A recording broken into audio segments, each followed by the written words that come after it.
पार्थाय प्रतिबोधितां भगवता नारायणेन स्वयं व्यासेन ग्रथिता पुराणं विना मध्ये महाभारतम् अद्वैतामृतवर्षिणी भगवती अष्टादशाध्यायिनी अम्ब त्वाम् अनुसन्ततामि भगवद्गीते भवद्वेषिणी. Chapter 12 we have to start. Yeah, 11th chapter end was really very comprehensive end. Mat karmatrit, mat paramam, mat bhakta. Very nicely, Swamiji has very nicely explained. Really it's what do you call? No, the thing is that, see, I had just noted down something, I will read it for you. Especially when he talks about the last three, what I read, no, 3-4 paras were really excellent. Very excellent. Right. See, I had made some notes. I'll just read it out, then we will go to the Bhagavan concludes by giving Upadesha for Anushtayam for Nishreyasha Palam. Swamiji says, normally we do karma for our perceived sense of aham, mama, my family, etc. The Anushtayam, the Anushta, actually in Kathopanishad, the concluding Vallis, that is the last chapters, particular the verse, Upanishad verse itself says, Anushtaya na sochati. It comes. Anushtaya na sochati. Meaning, generally Adhishtanam meaning whatever we need to do, we are supposed to do. Whatever we do, whatever we are supposed to do. Anushtanam. How can that we have been doing Anushtanam all, meaning basically all Vedikas or right thinking people have been doing Anushtanam. But na sochati, that they won't come to grief. That doesn't happen. Then Bhashyakara explains it saying that Anushtanam na sochati, meaning because of that Anushtanam, which includes Atmajnanam, by the sense it is in the end portion of the Upanishad, it's Anushtanam is about Atmajnanam, Saravanam, Mananam, Nidhyasanam, and to be done karma, all, everything put together. Once you give that meaning, he says, nothing will, in the sense, Anushtanam, because of the Anushtanam, because the Anushtaya, because of the Anushtanam, he will not be worried about what you call Moksha Pala, that is Swarga Palam, then he will not be worried about my wealth. So, all those things will automatically move away from you. It says, what do you call it? Putraishanayaha, Vittaishanayaha, Lokaishanayaha, Vittaya. They all will no more trouble you. They will, even though you may be doing what is appropriate, they will not trouble you. They will not have any power of hold on you, that whether money comes plus minus, you won't bother. Whether the karma also, if there are some blemish, you will not really. As long as you have done with Shraddha, you will not be worried what will happen, whether I will get because of the karma palam, whether it will be okay or not. That those things will not affect you anymore. Vittaya, they will drop off. It is not that you are giving up. They will drop off. That sort of worries will drop off from your life. That is why it is called na sochati. Anushtaya na sochati. The same way here, this is very similar to that. What he says, Swamiji says, normally we do karma for our perceived sense of aham, mama, my family, etc. In seva, aham includes a larger circle. That is, this is seva, the expanded, inclusive aham, sarva prakarena, what is appropriate to the given situation. More Ishvara is there. Ishvaraya kritam karma is different. So karma becomes a contribution. To whom Ishvaraya, Chaturthi in the sense, Mad karma meaning unto whom, Mad meaning Ishvara. Ishvarartham karma, when you do that, when you are Ishvaraya kritam karma, is very different. It is not going to give you the sense of incompletion, anxiety, fear and all will not be there. Ishvaraya kritam karma is whatever, in this situation, whatever I am supposed to do, Ishvaraya I am committing me, whatever, plus minus is also part of Ishvara.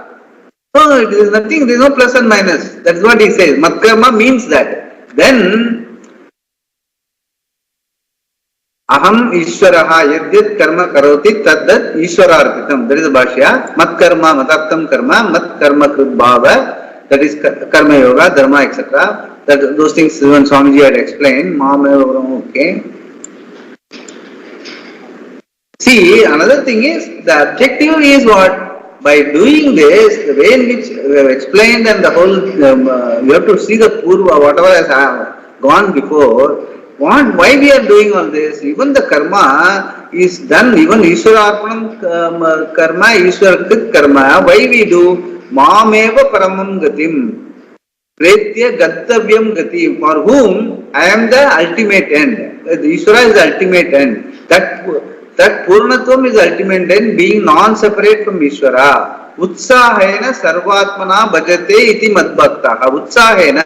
In the sense, like as I was telling, when a river reaches the ocean, it appears that it is with lot of urchaham, lot of waves will be there, a bore like in Calcutta. It looks like both are enthusiastic to reach each other. The river is enthusiastic to reach the ocean. Ocean also comes in to receive the thing.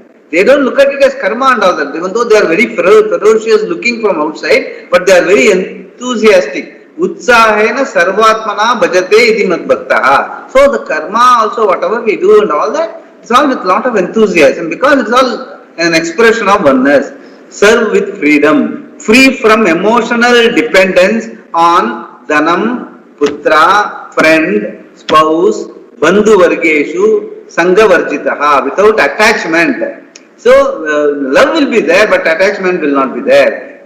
They are all crutches. It will prevent us from self-inquiry to explore and understand, claim the vast expanse of the being, oneness with Ishvara I am. In any relationship, if there is this attachment, it will have vested interest. You will not be able to do with enthusiasm. So, image is a problem in any relationship. Generally, Swami always used to say, Ava enna nenepa. In our typical Indians, especially South Indian culture, anything and everything you do, image is the biggest problem in any relationship, which will not have. We will get over all those, we will win over all those things. One who talks Vedanta, or one who is interested in this pursuit, is only a bandhu. Everyone, whomsoever is in this connection, whomsoever is related to you, they are the only relationship we will cherish. So, nirvairaihi sarva bhuteshu shatru bhavam rahitaha. Even to people, that's what I was telling. Even the people who are out to harm you, you will not have any shatru bhavam. You will try to understand them and see why they are like this, and they will whatever possible you will do, but you will never entertain any shatru bhavam rahitaha. Even to people who are out to harm you. And not entertain any enmity. Atyanta apakara pravrittaha. Because that person, he comes to me alone, no other gati for him. Ahameva tasya paragatihi mam yeti. I am tava ishta upadesha. Bhagavan concludes the 11th chapter. This is a Bhashya. This is how he concludes. Ahameva satya paragatihi mam yeti. Comes to me alone. I am tava ishta upadesha. So for him, whatever I am his upadesha, I am tava ishta upadesha. Bhagavan concludes like that. In the sense, very ishta means, see, anything, interest, even concentration. Once you cherish it, then interest and concentration, performance, all match up. They really go up in notches. Once you have the enthusiasm, once you know that it is something very ishtam for me in my heart, the enthusiasm level goes up, the performance level goes up, and the interest in that subject matter goes up. So thereafter it becomes autopilot, self-propelling. This interest becomes self-propelling. You don't have to really force yourself to come and study or dhyanam or reflection. All those things happen along with your other activities. That is how he concludes. So he said it becomes very natural. Natural things happen naturally, like even your food and you are eating food and you are quenching with this understanding also will grow on you. That is how he blesses. Bhagavan has blessed that from the closure of the 11th chapter. So that is how we have done. Now we will go to the 12th chapter.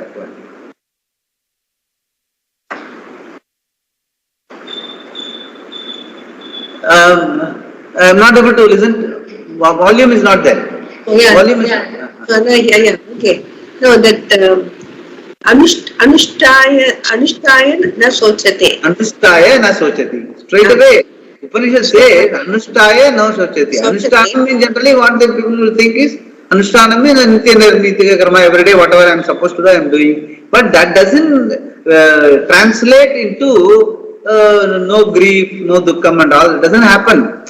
But he says what it means is dukkham and sukham are all what you call, it's your own conclusions with reference to what is happening around. There is nothing, no object is written dukkham on that or sukham on that. It is all our own conclusion on that. That concluding mind will walk away from you. Because this fellow is already crossed beyond that. He is doing whatever is needed by Ishvara Mat Karma Krit, Mat Paramam, Mat Bhakta. The oneness is what is making him enthusiastic about whatever he is doing, whether Laukika or Vedika. He is always cherishing that oneness with Bhagavan. So, for such a person, once a person reaches that level, for him the other things like Dukkham, Sukham and all that doesn't really matter to him. This is okay. Maybe people around will feel this is a bad thing that has happened and all that. He will say, he will be empathetic with them. He is not going to say, no, not like that. He will be empathetic with them, try to do whatever possible, but in his heart of heart, he will never feel any dukkham and all that. Yeah, okay, whatever has to happen has happened. Let us go and do something about it, rather than sitting and crying about it. That sort of they will walk away from him. Sochati meaning that what you call grieving. That grieving tendency will walk away from his life. But I'm asking, is it over practice, like you keep practicing Anushtaya, whatever daily? No, that's not. That is what. That it is not that. Anushtaya, that is why it is not a practicing thing, it is a question of understanding. Because it is in the Kathopanishad, the end chapters it comes, that is why Bhagavan explains, saying that it is not practicing by just practicing the what you call the verses or something is going to happen. It is a question of understanding. And they will walk away, the other things will walk away. But understanding includes, which you have already told, Vairagyam and Abhyasam, both are important. Abhyasam means Shravanam, Mananam, doing it again and again. That is that Abhyasam is there. But it is not a question of just repeating the sentences. It is not just japa. That sort of Anushthanam is not talking about. It is a question of study. Study is yes. That's what I'm asking.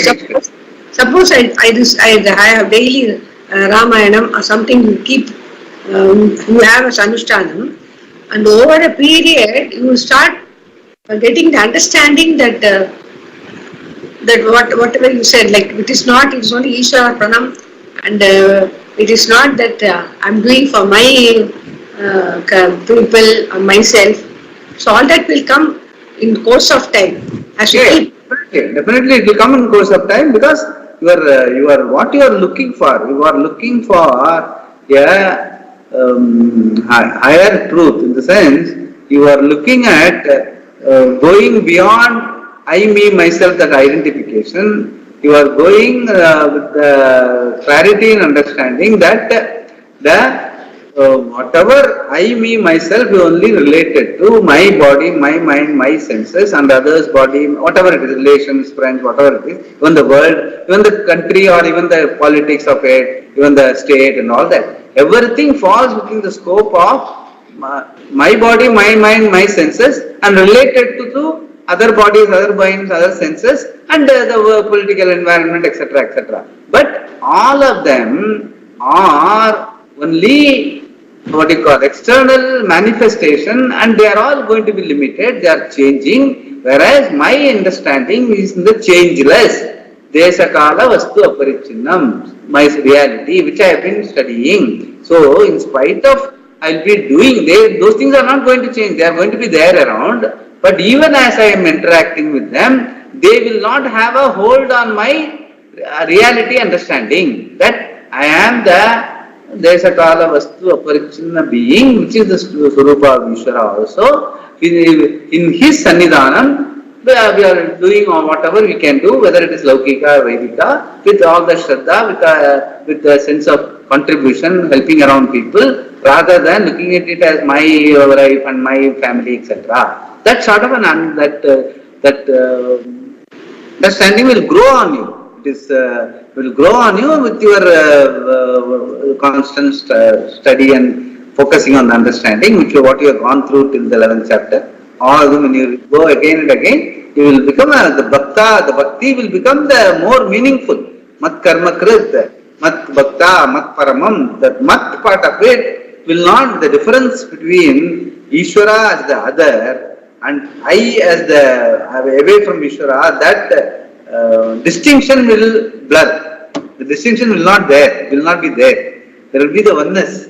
That will rule. That mat can be me, mat can be Ishvara. Both will be one. That is why that mat karma krit, mat paramam, mat bhakta, all this. The mat meaning, typically language meaning is mat means my. Whereas Bhagavan says mat means, you may say Ishvara, Krishna, but that is not the meaning. The meaning, mat meaning, there is only oneness. Oneness of the being Jiva as well as Ishvara, Bhagavan and you, devotee and Bhagavan. That oneness is called mat. And in that light only all your karma will be there, all your bhakti will be there, all your understanding, paramam, mat paramam. This is the ultimate. Paramam means ultimate. This will be my understanding. That will drive your life. That's what he says as a conclusion. Bhagavan concludes it that way. That is how we have to understand that till now. And 12th chapter also will be something very similar, but it will consolidate this devotion. Bhakti meaning only the devotion is, bhakti is always to be understood as the understanding of oneness. The jnana bhakti, that is not artha bhakti, not artha bhakti, not artharthi bhakti, not even this craving for dasa dasi bhavam. I want to be with Ishvara, I want to be near Ishvara, all those things. Jnani bhakti is the understanding of oneness. That is the mat bhakta. That is the mat paramam. That is myself and paramam are one and the same. That is the jnani bhakti is the ultimate of devotion. That is what is referred to as bhakti yoga in Bhagavad Gita's terms. Very important. Bhakti is jnanam. Jnanam is bhakti. Both are not to be differentiated. Understanding is bhakti. Ultimate. Because that only will stay. Otherwise, bhakti is a thing that you are doing when you go into the puja room. Once you come out along with that, bhavana also will go. Then then the world will start threatening you. So that will not, whereas this is prayerfulness. Bhakti, it is not just prayer. It is prayerfulness, prayerful living throughout your life thereafter. At all times I am one with Bhagavan. That reduces your that uninhibited freedom it will give you. Swamiji uses this word very much. Uninhibited consciousness, uninhibited freedom. A freedom which is not inhibited by any other factors. That is the freedom which we have. But if you don't understand that freedom will be inhibited freedom, which is what all along we have been. When we have this inhibited freedom, we have got a tendency to abuse it or not use it. Just without doing anything, you will be afraid and will keep away, or you will abuse it.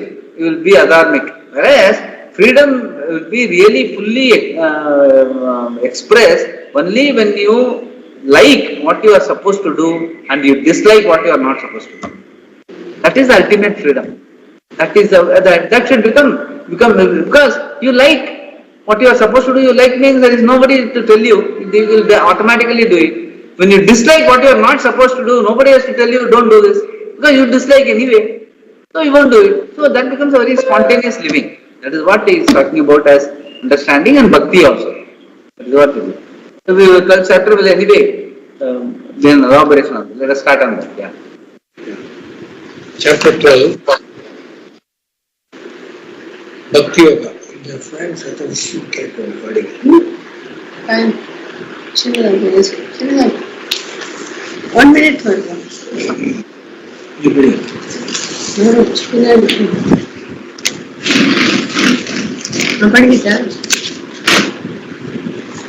Chapter 12, Bhakti Yoga.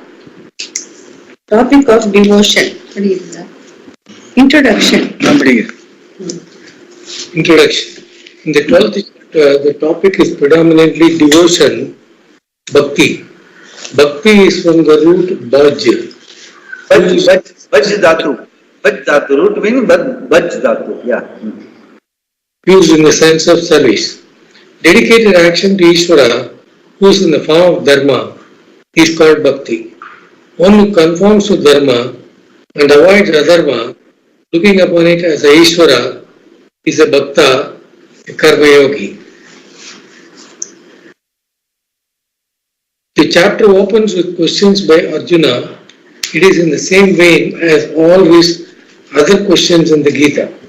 His conflict lies in the fact that his mind is in sannyasa, but he is being called to duty. Everyone has a conflict in one form or another. Such a conflict. Such a conflict. Even in the early morning, you wonder, why should I get up? Why should I get up? Should I get up? Or should I sleep for a while? You start the day with a conflict of pravritti and nivritti, and this continues in various forms. Arjuna's mind is still not settled.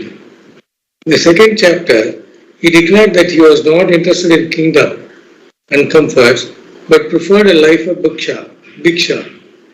After using the word bhiksha, he was obsessed with sannyasa. His commitment is of course for shreyas, and he wants sannyasa for that. The action he is called to do is a terrible one. He has to fight a war. If it were a prayer like Sandhyavandana or a ritual like Agnihotra, it would not be a problem. His difficulty is that he has to kill all the great men like Bhishma and Drona, for whom he has so much respect. How can he fight against people who deserve his worship? The same chapter, he said further that it was not possible for him to engage in such a battle. He would rather live a sadhu's life and gather alms. Bhiksha. Such a lifestyle is possible for only two types of people, a brahmachari or a sannyasi, a renunciate. Arjuna cannot be a brahmachari now. He is already married and has grown up sons. He can only become a sannyasi, which is exactly what he thinks is good for him now. He said so in so many words. I do not want a kingdom because I do not think it will remove my sorrow. Therefore, I want shreyas. I am a student. Please teach me. Sishyaste ham sadi mam tvam prapannam. Second chapter he started like that. Sishyasteham sadimam tvam prapannam. As prapannam meaning saranagati. I surrender to you, please teach me. Say yes. That's what he said. Yeah. Arjuna had a commitment for this knowledge. He wanted shreyas and not sannyasa, but he thought sannyasa would be more conducive to his gaining shreyas. Then Lord Krishna taught him the nature of Atma, the second chapter. He also told him that all the Vedas talk about ends within samsara, not going beyond the three gunas. Therefore he said, Arjuna, may you become one who is above these three gunas, Nistari Punyao Bhavarjuna. Then he told him to get up and fight. Tasmat Uttishta Kaunteya Yuddhaya Krita Nishchaya. Meaning with a firm resolve, Nishchaya. And start doing. Doing here means Yuddhaya. Fight the war. Start fighting the war. Yeah.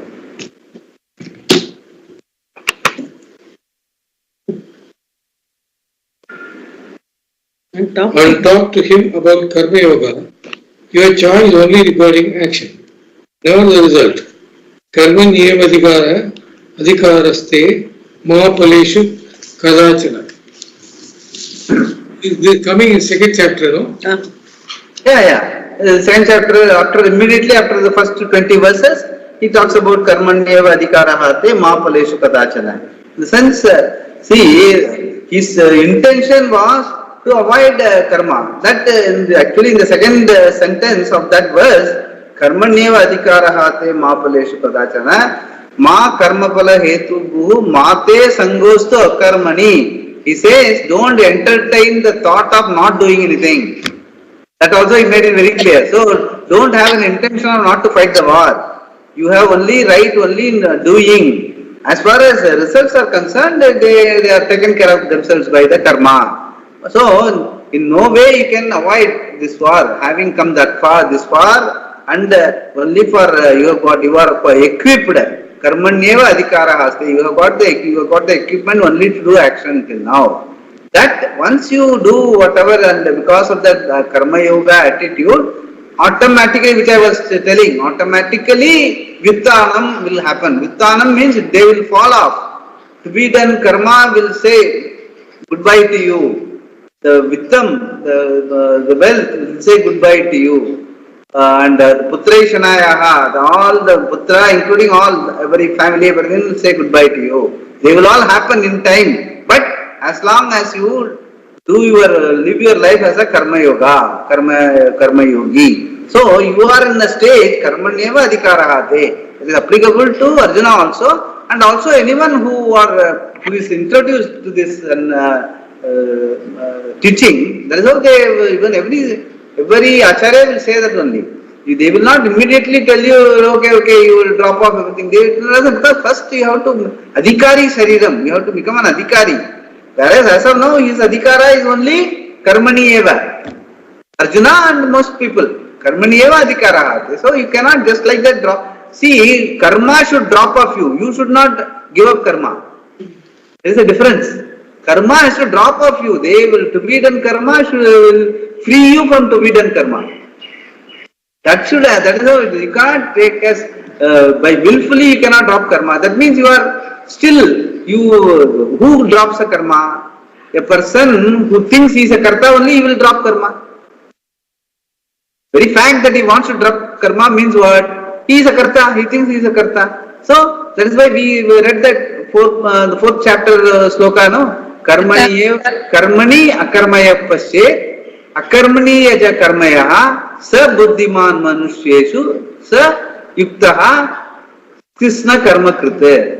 That fellow only is a yuktaha, yogi. Krishna, and whatever he does, he is Krishna karma krita, meaning he has done whatever is to be done in properly. And how he will look at it? Karmani akarmaya pasya. Even if he is doing any karma, he will understand that he is actionless. And akarmani cha karmaya. In the sense, by a person who doesn't understand, akarmani cha karma, even though he may be sitting idle, but he knows very well that he is shirking his work. So he is still in action only. Even though he may be sitting idle, his mentally is that I am not doing what am I supposed to do will haunt him. So no way he can escape unless by understanding. It has to happen like what we have said. Uruvarukamiva bandhanan nrityor mukshiya mamrata. Uruvarukamiva, the karma and all the attachments should drop off on their own. Like even Padutta Pushnika comes out of the vine and remains on the ground. Even though from a distance it looks like it is attached to the plant, it is not attached to it, it is already come up because it is all ripened. Like even a ripened mango, not even one more second it remains on the tree, it falls off. Automatically it falls off. Like a ripened, that is equivalent to a mature mind. Automatically other things will fall off. So you cannot by will say that I will give up karma. That itself means what? You are still a karta. That option doesn't exist. That's what he tells you. Karmanyeva adhikarahate ma paleshu. So Arjuna cannot entertain us saying that no, I will give up karma, I will go to the Jnana. That doesn't happen that way. That is not a mature mind. That's what he says. Yeah. Then Arjuna asked a question. He wanted to know the characteristics of a wise man. Tita prajnasya ka bhasha. Indirectly he was asking whether a wise man would live in the world and perform all actions like any one of us. Bhagavan answered by saying that the one who is happy with himself is a wise man. What is day for the ignorant is night for him, and what is night for him is day for the other. It means what is true to him is not true to the other, and what is true to the other is not true to him. Ya Nisha Sarvabhutanam Tasyam Jagrati Samyami Yashyam Jagrati Bhutani Sa Nisha Pashyato Muneha. Yeah, Jagrati and Nisha is night, Jagrati is daylight. That is how it is. Yeah. He has already explained the meaning in the previous sentence. Yeah. When that is so, how can one describe a Sthita Prajna to one who is not a Sthita Prajna? Yeah, it is something like a person in the dream cannot understand the person in the waking. And in the waking, a person cannot empathize with the person who is already in dreaming. When suppose you are going, you are near another person who is gone to sleep. He slept well and suddenly got a dream. And in the dream he is afraid of something and all that. Even though he is your close friend, you are sleeping near him, you can't help him because in the dream he is afraid. In the dream fear, how can you wake up? Only you can wake him up. Wake him up from the dream, perhaps you can help. Not in the dream. That is what he says. In Nisha, people who are in darkness, who cannot be helped by the people who are in the daylight. And the vice versa also. That's what he is trying to say. Yeah. If you are not a wise man, no description is going to help you because it takes a wise man to understand a wise man. And if you are already a Sthita Prajna, you do not need to have it described to you. Yet Krishna made an attempt using an example.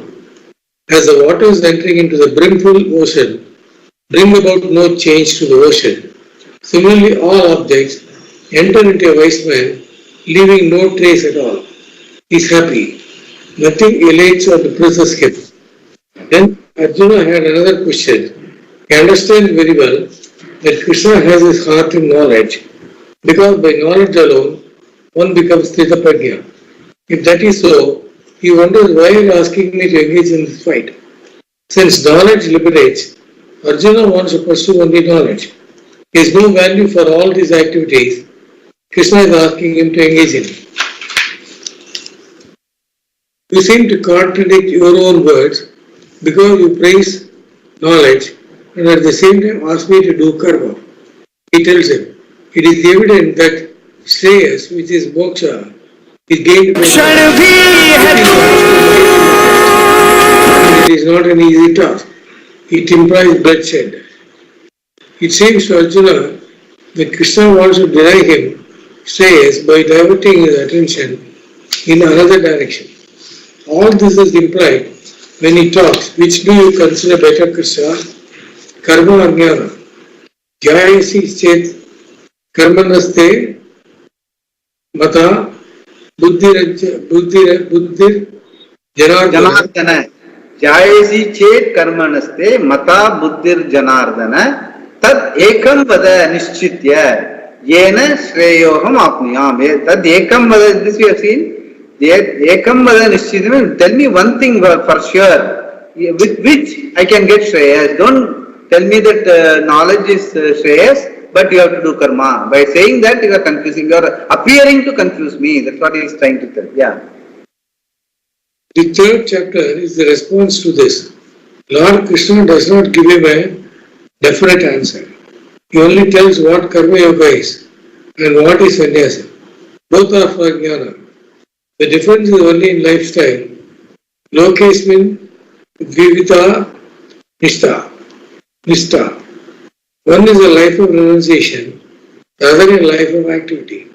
With proper attitude, that is good for purification of the mind, chitta shuddhi. Thereby, you are able to understand what is being said. If you are ready for sannyasa, be a sannyasi. If not, be a karma yogi. There is no choice in this really. It is like a 15-year-old asking if next year he should be 16 or 25. Sannyasa is maturity, and to gain maturity, you have to go through karma yoga. Therefore, between sannyasa and karma yoga, there is no choice. It is entirely decided by what you are ready for. Krishna carefully explained karma yoga and sannyasa, hoping Arjuna would not ask this question again. But after waiting for some time, in the 5th chapter, Arjuna asks the same question in a different form.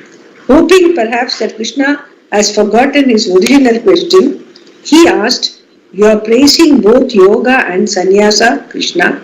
Between the two, please tell me definitely which one you consider to be better."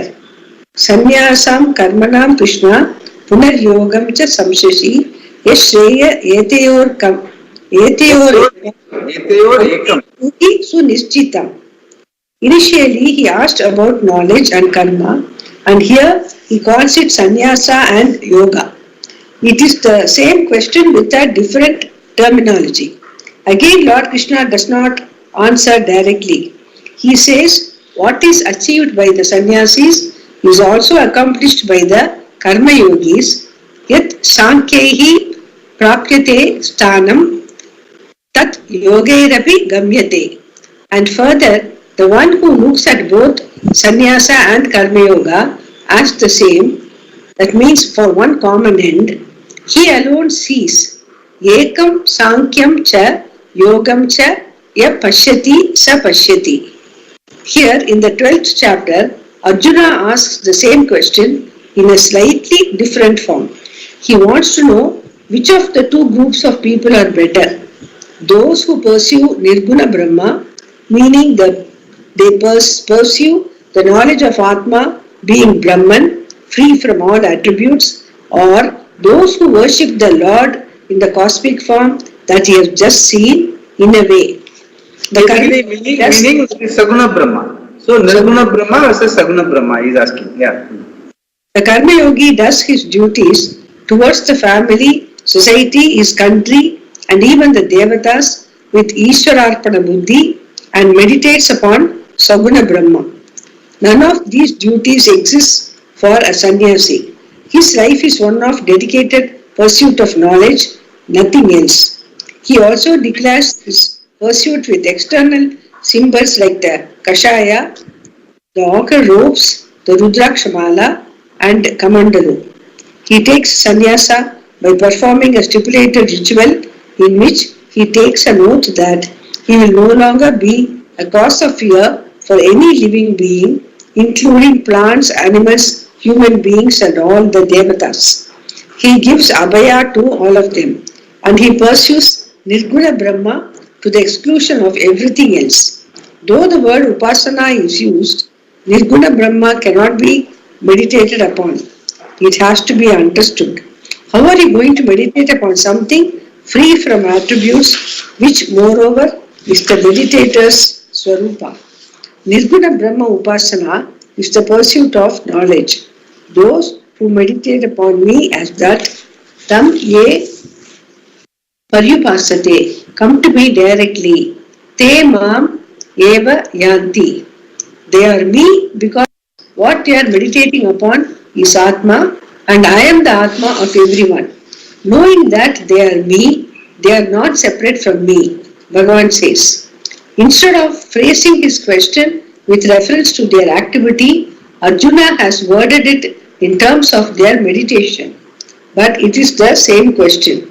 In terms of lifestyle, Arjuna's question was whether sannyasa was better or karma yoga. But here, the question is asked in terms of topic of meditation. For the karma yogi, the topic is Saguna Brahma, Ishvara. For the sannyasi, it is Nirguna Brahma. What is the difference between this question and Arjuna's questions in the 3rd and 5th chapters? There is no difference. In the 18th chapter, he words it differently, still asking whether Tyaga, meaning Karma Phala Tyaga, is better than sannyasa. Again, Lord Krishna continues to answer him until at last his questions come to an end. In the 18th chapter, Arjuna says, my delusion is gone, I have recovered my senses and will do as you say. Nashto moha smritir labda karishye vachanam tava. Gita 18.73. Yeah, final concluding sloka. Yeah, we complete with it. Yes. Because this chapter is called Bhakti Yoga, it is a common misconception that this is yet another yoga. Yoga here, as in all the other chapters, means topic. There is no independent means called Bhakti Yoga. Lord Krishna has made it clear that freedom is through knowledge and there are two lifestyles one can adopt while possessing knowledge, sannyasa or karma yoga. Both have the same end. So what is achieved by the sannyasi is also accomplished by the karma yogi. The one who sees both of them as the same, a means for one common end, he alone sees. Ekam shankyam cha yogam cha yav pashyati sa pashyati. Yeah, yes. Fifth chapter starts. Fine, yeah. In spite of that, Yapashyati, Sa Pashyati is a very famous statement. Even in Upanishads, a lot of places they use. One who sees, see, Pashyati means generally with, it's not just seeing. It is a question of understanding. Actually, Pashyati means understanding. It is not just seeing. Seeing the meaning and understanding all its import. That is why it's called Yapashyati, Sa Pashyati. We only see clearly. Yeah.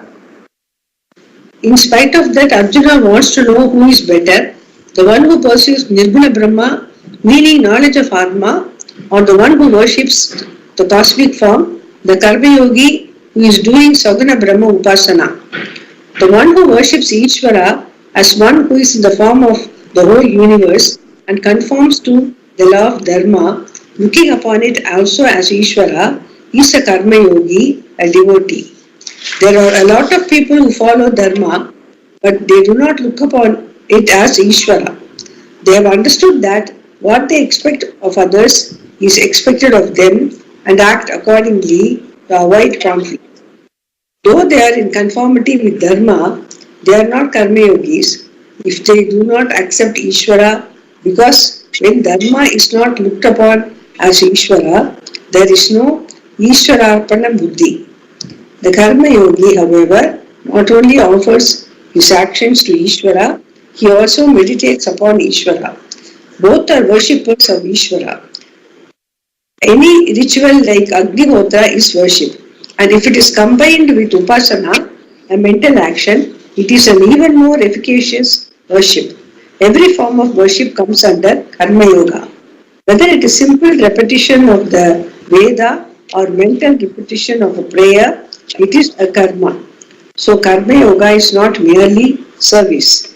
If any activity, it is any activity performed with Ishvara in view, including prayer and meditation. Karma is threefold: mental, oral and physical. And if you are invoking Ishvara through any of them, it is Karma Yoga. There is no separate Bhakti Yoga. I repeat this here because the confusion is so rampant. It is a common misconception that there are four yogas: Jnana Yoga, Karma Yoga, Bhakti Yoga and Hatha Yoga. A sannyasi renounces both the enjoined duties, what is to be done daily, Nitya Karma, and what is to be done occasionally, Naimittika Karma, consisting mainly of rituals and prayers. Besides that, he gives up his duties towards family, society, country and even devatas. His pursuit is purely knowledge. The Karma Yogis, on the other hand, are obliged to do the enjoined duties. Therefore, we have two sets of people, the sannyasi or Jnana Yogis, pursuing knowledge to the exclusion of everything else, and the Karma Yogis pursuing knowledge in conjunction with karma as a yoga. Now, suppose there is a Bhakti yogi. Does he have duties or not? He does daily puja, studies the Puranas and so on, all of which are karmas. So, in what way is Bhakti Yoga separate from karma? And if he is a true devotee, even when he is doing some other type of action, he does not become a non-devotee. All the time he is a devotee. In order to make that a reality, he does puja and so on. How can we say that a Karma Yogi does not have bhakti? For a Karma Yogi, there is no act that is not an act of worship. An ethical person, however esteemed he may be, is not a Karma Yogi if he does not accept Ishvara. He has to be Mat Karma Krit, one who sees Dharma as Ishvara and does actions for the sake of Ishvara. We can never say that this Karma Yogi is without bhakti, and neither is there any sannyasi without bhakti, because sannyasa is only to know Ishvara. There is no bhakti yogi. Lord Krishna has said, Lokesmin Vividha Nishtha. In this world, there are two committed lifestyles for moksha, that of a sannyasi and that of a karma yogi. So, karma, bhakti yoga is as good as karma yoga. There is no difference. As per Gita, it is very clear that bhakti yoga is also karma yoga only, because Ishwararpana buddhi, prasada buddhi is karma yoga, and to be in cognitions of Ishvara is called bhakti, because at all times to be in cognitions of Ishvara, meaning the advantage is an ethical person also may be righteous in his actions, but he will not be in a position to see the see the connection between the consequences and his action. He may be doing it in right spirit, but sometimes it may come out wrongly. That time he will be finding it difficult to make the connection. So that will reduce his shraddha in ethical living. He will say, I have been living ethical living, but I find things are not happening properly and all that. So that is where that Ishvara Arpana Buddhi and Prasada Buddhi will ensure that there may be factors, hidden factors, which may not be able to, you are not able to connect between the karma and the karma phala. So you leave it to the higher powers. That is why the Ishvara Arpana Buddhi, Prasada Buddhi helps in converting an ethical living into karma yoga. That is very important. Without Ishvara, there is no karma yoga. And without that surrender and mukshutvam meaning that I want to enjoy that total freedom of oneness with Ishvara. Without that freedom, there is no karma yoga. So both are equally important. One is understanding Ishvara is not other than me, and all actions are governed by the superior power called Ishvara. Both are equally important for one to become a karma yogi. Otherwise, you may be living a righteous living, but that doesn't help. Anytime, because dharma is highly susceptible to interpretation. That is why Kathopanishad, I told you what he asked. Natsiketas asked for the Upadesa, where he said, what is dharmat anyat, adharmat anyat? Meaning, dharma and adharma, that is righteous living, will only help up to a point. Unless you understand what is dharmat anyat, adharmat anyat, what is the overarching reality of life. Unless you understand that, then only within that you will be able to interpret dharma properly, and you will be able to accept whatever that comes. Even after dharmic action, something unforeseen happens, you will be able in a position to accept it. For that, Ishvara Arpana Buddhi Prasada Buddhi is important. For that, the understanding of Ishvara is important. That is why that Mat Karma Krita, Mat Bhakta, Mat Paramam, all are very relevant. That is why he says that Karma Yoga is the prescribed thing rather than exclusively only Bhakti and all that. And Karma Yogi is true Karma Yogi only with Bhakti, only with his understanding of Ishvara. So there is no separate yoga called Bhakti Yoga. There is only Karma Yoga, which is manifesting as Bhakti when you are doing worship and all that, or when you are doing any activity with the Ishvara Arpana Buddhi, Prasada Buddhi also, it can be called Bhakti. That's what he is trying to say. Yeah. So does it mean that Karma Yoga, you do karma, it is same as bhakti? Yeah, karma yoga with yoga buddhya. The sense, karma yoga means what? Karma yoga means Ishvara Arpana Buddhi and Prasada Buddhi. Right. So that is bhakti only straight away. Ishvara, when you do anything with Ishvara Arpanam, when you accept any result as Prasadam, what you are doing in temple? Same thing you do. You do all the Arpanam to Ishvara, and whatever comes back as prasada, you accept it. So that is what is called bhakti. So karma yoga is nothing but bhakti, and there is no separate bhakti yoga other than karma yoga. Okay. Not understanding this, there are those who claim that there are 4 types of people with one yoga for each type. They say for those who are intellectual, there is Jnana Yoga, for the emotional, Bhakti Yoga, for the extrovert, Karma Yoga, and for the dullard, Atha Yoga. We are all intellectual, and who does not have emotions? Who is not an extrovert? Even the most introverted person has some extroverted activities. And who does not need some exercise? Asanas are done by sannyasis, by karma yogis, and by anybody who wants to keep his or her body fit. Which of these is not meant for everyone? It is very clear that the problem lies in not understanding what sannyasa is, what karma yoga is, what jnana is, and what moksha is. It is not bhakti yoga that is presented here, but bhakti and in particular saguna brahma upasana. Introducing the chapter, Shankara says, from the second chapter to the 10th on Vibhuti Yoga, the pursuit of Paramatma, which is Brahman, that is not subject to change, Akshara, in which all upadhis are negated and which is without any guna, was discussed. Besides that, Ishvara's Vibhutis were also pointed out, his Aishwarya, overlordship, omniscience, and so on. That Ishvara who was there in the beginning and who is in the form of the entire Jagat was shown in the 11th chapter as the one to be meditated upon by those karma yogis who are mat karma krit. Arjuna now has a question about this. Verse 1, Arjuna's question. Swami, you see, when we do karma, for example, we are discharging our duty.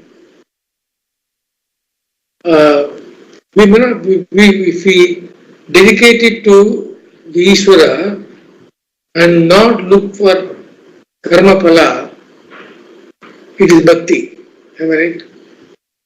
Yeah, in the sense, karma phala, basically, see, there will be when you are doing an action, there will be some goal in view. You will be doing it for some purpose, right? There will be without purpose, nobody does any action. There will be a purpose. But once you have decided to do this, thereafter, you will break it into parts and start acting today's activity, tomorrow's activity, like that. But when you are doing, there will be a sense of Ishvara Arpanam. As you do it, with all Shraddha, you will do it as an Arpanam to Ishvara. At that point in time, when you are executing the action with all the Shraddha, you will not be worried about the result. You have already done all those planning and all that, you have bifurcated in what I am going to do today, what I am going to do tomorrow. That time when you are doing action, it will be a total Shraddha in the action and total Shraddha in the Ishvara. So it will be Ishvara Arpana Buddhi only. That is definitely Ishvara Arpana Buddhi. And that is Karma Yoga. And it doesn't mean that you have do not have any goal in view when you are doing that karma. It's all very, in the sense, very practical and pragmatic approach towards even a karma that is oriented towards a certain result. Because nobody does any work without planning any, especially in Laukika and at least in Vaidika you can say, I am doing it only for Bhagavan. I have no agenda, I'm not expecting anything from this ritual. I am just doing it as an arpana to Bhagavan, this puja. But Laukika activity, when you are doing some action, you are starting something, some enterprise, all that, you will be definitely having a certain goal in mind. Accordingly, you will be putting all the efforts and all that. But there again, you can have, once you have decided every day activity, day by day, you do it one day at a time with the total Shraddha and the work what you are supposed to do with Ishvara Arpana Buddhi. That is definitely Karma Yoga. That's what he is going to say. This is definitely Karma Yoga. Only when Ishvara is there, only when there is no Phala Trishna meaning you are not overly, agitated about the phala that is going to come at the end of the project and all that when you are doing the work. That way it will reduce your effectiveness, your efficiency, and also there is no Shraddha in Ishvara. Because you think that you have planned it so it should happen. No, there may be hidden factors which you may not have taken into account. So that Ishvara from the sense of surrender with which you do initiate an action, that is called Ishvara Arpana Buddhi, and that is what is Karma Yoga is all about. That is what is very important in life.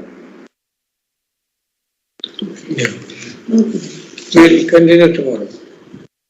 Yeah, we can continue. Day-to-day activity. He is talking day-to-day activities. Day-to-day activities. Yes, day-to-day activity. That's what I am trying to say. day-to-day activity also, there should be a sense of Ishwararpanam, dedication.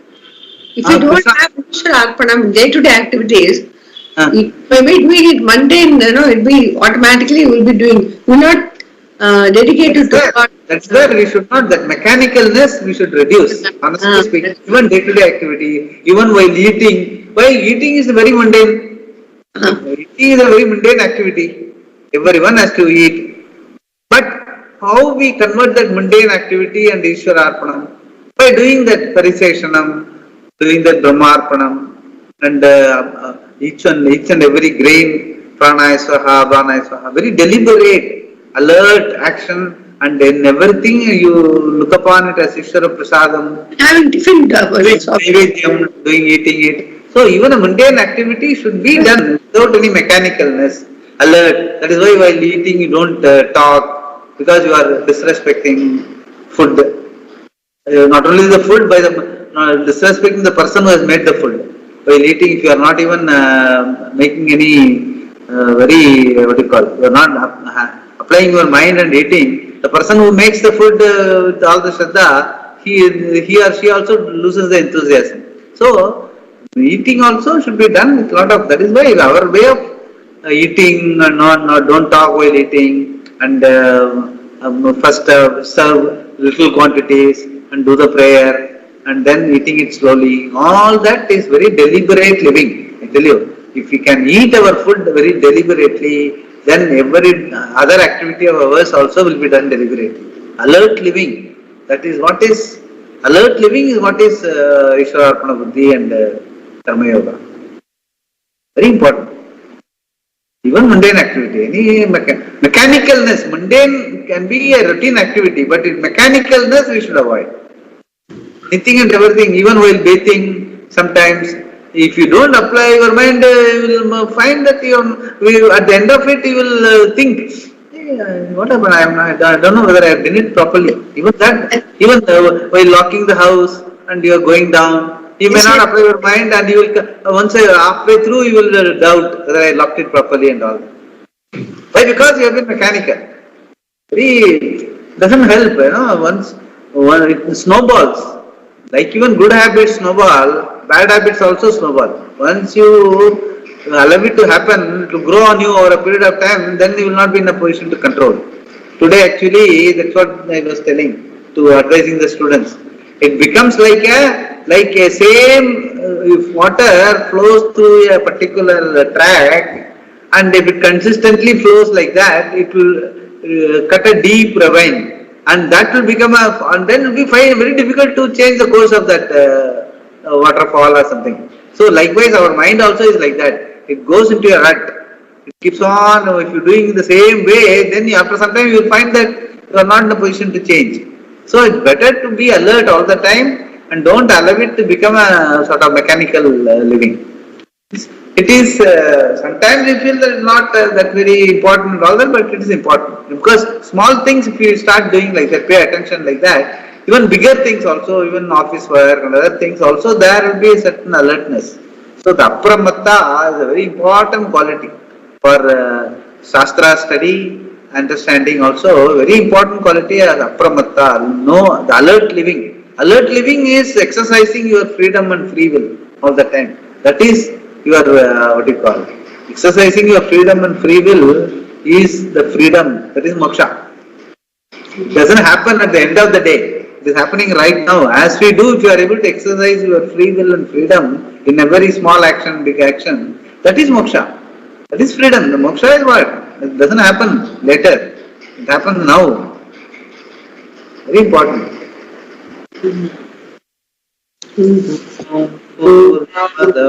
Purnamidam Purnamudachyate Purnasya Purnamadaya Purnamevavasishyate